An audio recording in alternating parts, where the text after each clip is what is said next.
Hello friends, ఇప్పుడే పళ్ళ బురుసు cinema చూశాను. సినిమా అయితే విలేజ్ బ్యాక్ డ్రాప్ లో సాగుతుంది. ఇక కథలోకి వెళ్తే ఒక టూత్ బ్రష్ కోసం తండ్రి తన కొడుకుపై కేసు వేయడం ఏంటి? ఇది వినగానే మీకు కూడా ఈ సినిమా మీద ఒక ఇంట్రెస్ట్ వచ్చేస్తుంది కదా. కానీ అసలు ట్విస్ట్ ఏంటంటే ఆ తండ్రి తన కొడుకుపై కేసు వేయడానికి టూత్ బ్రష్ అసలు కారణమే కాదు. ఆ విషయం తెలిసినప్పుడు మాత్రం ఈ సినిమా చెప్పాలనుకున్న పాయింట్ ఏంటో అర్థమవుతుంది. అదే పళ్ళ బురుసు సినిమా. మరి ఇంత మంచి పాయింట్ తో వచ్చిన ఈ సినిమా ప్రేక్షకులను మెప్పించిందా, లేక మంచి కథను స్లో నరేషన్ దెబ్బతీసిందా? చూద్దాం. సినిమా టైటిల్ పడిన దగ్గర నుంచే దర్శకుడు మనల్ని కథలోకి తీసుకెళ్లే ప్రయత్నం చేస్తాడు. కథలో మాకు కనిపించేది శంభు అనే వృద్ధ తండ్రి. తన పిల్లల కోసం జీవితమంతా కష్టపడిన వ్యక్తి. కానీ వయసు మీద పడిన తర్వాత మాత్రం ఒంటరిగా మిగిలిపోతాడు. ఇక్కడ సినిమా ఒక చాలా సెన్సిటివ్ పాయింట్ ను టచ్ చేస్తుంది. తల్లిదండ్రులు పిల్లలను పెంచడానికి జీవితాన్ని మొత్తం ఇస్తారు. మరి వాళ్లకు చివరి రోజుల్లో పిల్లలు ఎంత సమయం ఇస్తున్నారు? ఇదే సినిమా మెయిన్ పాయింట్. అయితే ఒక రోజు శంభు తన కొడుకు తిరుపతిపై కేసు వేస్తాడు. అది కూడా ఏదో కోట్ల రూపాయల ఆస్తి కోసం కాదు, ఒక టూత్ బ్రష్ కోసం. ఇక్కడే మనకు అసలు ప్రశ్న మొదలవుతుంది. ఇంత చిన్న విషయానికి తండ్రి కొడుకుపై కేసు ఎందుకు పెట్టాడు?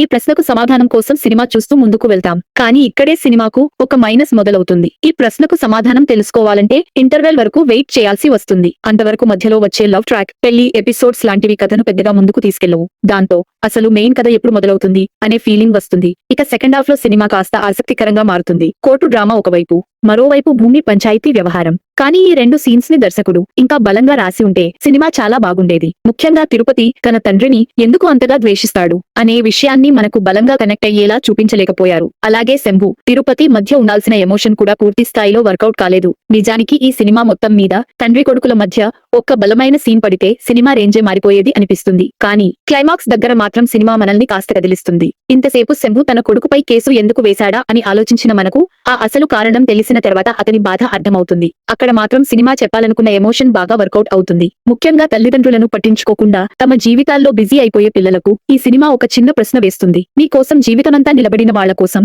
మీరు చివర్లో ఎంతసేపు నిలబడుతున్నారు? అదే ఈ సినిమా అసలు ఎమోషన్. ఇక నటన విషయానికి వస్తే శంభు పాత్రలో సుధాకర్ రెడ్డి చాలా సహజంగా నటించారు. ముఖ్యంగా క్లైమాక్స్ లో ఆయన పెర్ఫార్మెన్స్ సినిమాకు బలంగా నిలిచింది. కొడుకు తిరుపతి పాత్రలో మురళీధర్ కూడా బాగానే చేశారు. కొన్ని సన్నివేశాల్లో ఆయన ఎక్స్ప్రెషన్స్ తోనే నవ్వులు తెప్పించారు. మిగిలిన పాత్రలకు పెద్దగా స్కోప్ లేకపోవడం మాత్రం మైనస్. టెక్నికల్ గా చూస్తే పవన్ సిహెచ్ సంగీతం బాగుంది. వినోద్ బంగారి తెలంగాణ పల్లె వాతావరణాన్ని చాలా నేచురల్ గా చూపించారు. చివరగా పళ్ళ బురుసులో కథా పాయింట్ బాగుంది. తల్లిదండ్రులు, పిల్లల బాధ్యత, వృద్ధాప్యంలో ఒంటరితనం, ఇలాంటి సెన్సిటివ్ అంశాన్ని తీసుకోవడం మంచి ప్రయత్నమే. కానీ ఆ మంచి పాయింట్ ను 2 గంటల పాటు ఆసక్తిగా నడిపించడంలో దర్శకుడు కొంత తడబడ్డారు. ఎమోషన్ కొంత తక్కువ, బలమైన తండ్రి కొడుకుల సంఘర్షణ లేకపోవడం ఈ సినిమాకు మైనస్. అయితే క్లైమాక్స్ మాత్రం మనసును తాకుతుంది. అందుకే నా మాటలో చెప్పాలంటే పళ్ళ బురుసు మంచి పాయింట్, మంచి నటన, మంచి క్లైమాక్స్, కానీ బలహీనమైన ఎగ్జిక్యూషన్ వల్ల మెప్పించని తండ్రి కొడుకుల డ్రామా. మరి మీరు ఈ సినిమా చూసారా? చూసి ఉంటే మీ రేటింగ్ ఎంత? కామెంట్ లో చెప్పండి. ఇలాంటి short and interesting movie reviews కోసం హలో టాలీవుడ్ ని సబ్స్క్రైబ్ చేయండి.